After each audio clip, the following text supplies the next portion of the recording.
دوستو، اللہ رب العزت نے ہمیں جو زندگی کے قیمتی لمحات عطا فرمائے ہیں، یہ اللہ تعالیٰ کی بہت قیمتی نعمت ہے. لیکن ہم دیکھ رہے ہیں کہ صبح سے شام تک، شام سے صبح تک ہماری زندگی کے قیمتی لمحات جن کے ذریعے سے ہم جنت کے مستحق بن سکتے تھے، وہ ضائع ہو رہے ہیں لایانی باتوں میں، لایانی بحثوں میں، لایانی کاموں میں. ہمارے اکابر مشائخ نے ان زندگی کے قیمتی لمحات کو بڑا بہترین انداز سے سنوار کے بتایا.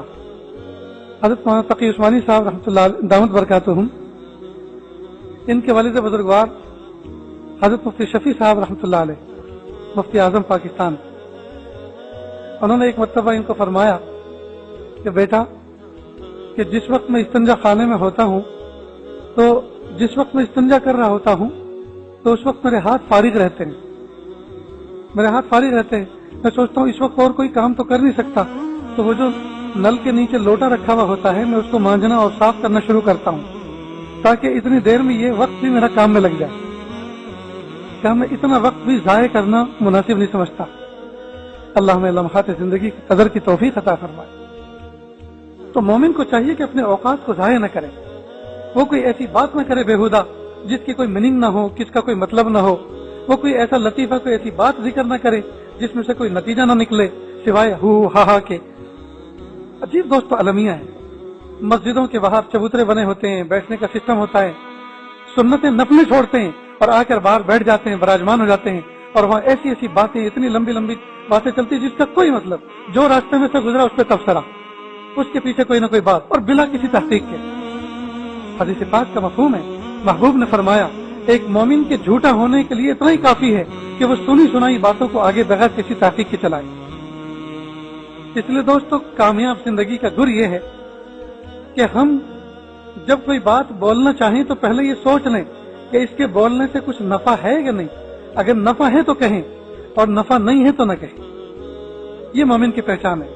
بولنے سے پہلے وہ چیک کرے اپنے جملوں کو کہ یہ جو مجھے بھی تقاضا ہو رہا ہے کچھ بولنے کا، یہ جو ایک دم سے ایک مطلب پیٹ میں دکھتا ہے نا، مجلس بیٹھی ہوئی ہے اور ایک نے ایک لطیفہ سنایا تو دوسرا فوراً دوسرا سناتا ہے، تیسرا فوراً اس کی بات ختم نہیں ہونی پاتی کہ فوراً وہ کیچ ہاتھ میں لے لیتا ہے اور پھر وہ شروع کرتا ہے، اور اس کی بات ختم نہیں ہوتی کہ فوراً وہ انتظار میں رہتا ہے. بلکہ لوگ دوسرے کی بات غور سے سنتے ہی نہیں، وہ سنتے اس لیے وہ سوچتے ہیں کہ اس کے بعد مجھے کیا کہنا ہے.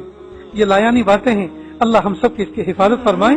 اللہ پاک نے قرآن پاک میں منع فرمایا، اور اللہ پاک جو لوگ ایسے کام نہیں کرتے، ایسے کلام نہیں کرتے، ایسی باتیں نہیں کرتے، اللہ رب العزت نے ان کی فلاح کی ضمانت کی. قد افلح المؤمنون الذین هم فی صلاتهم خاشعون والذین هم عن اللغو معرضون. جو لغو باتوں سے، بیکار باتوں سے، بیکار کاموں سے اپنے آپ کو بچا کے رکھتے ہیں، وہ کامیاب ہیں دنیا میں بھی اور آخرت میں. یہ چیز قابو میں آئے گی کیسے؟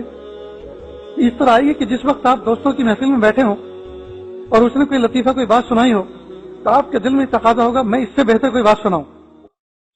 تو آپ سوچیں اس کے سنانے سے ان کی دنیا میں کیا نفع ہو جائے گا اور آخرت میں کیا نفع ہوگا. کوئی واقعہ ایسا ہے کہ اگر آپ اس کو نہیں سناتے تو سامنے والوں تک وہ تجربہ آپ تک نہیں پہنچے گا، اور جب نہیں پہنچے گا اور ایسے ہی سیم کنڈیشن ان کے ساتھ ہوئی تو ان کو نقصان ہو جائے گا. تو اب جو ہے آپ کے لیے کہنا ضروری ہے، واجب ہے کہ آپ کسی مومن کی جان کو بچانے کے لیے، نقصان کو بچانے کے لیے اپنا تجربہ سنا دیں. لیکن اگر کوئی بات ایسی نہیں ہے، بس خواہ مخواہ کی بات ہے، تو آپ اس کو نہ سنائیں، اور اتنی دیر دل ہی دل میں سبحان اللہ الحمدللہ پڑھ لیں. آپ کے وقار میں اضافہ ہوگا. سامنے والا سمجھے گا کہ یہ آدمی بہت گہرا ہے، یہ بس نشانے کی بات کرتا ہے، کام کی بات کرتا ہے، بےہودہ بات تو آج تک ہم نے اس سے سنی نہیں.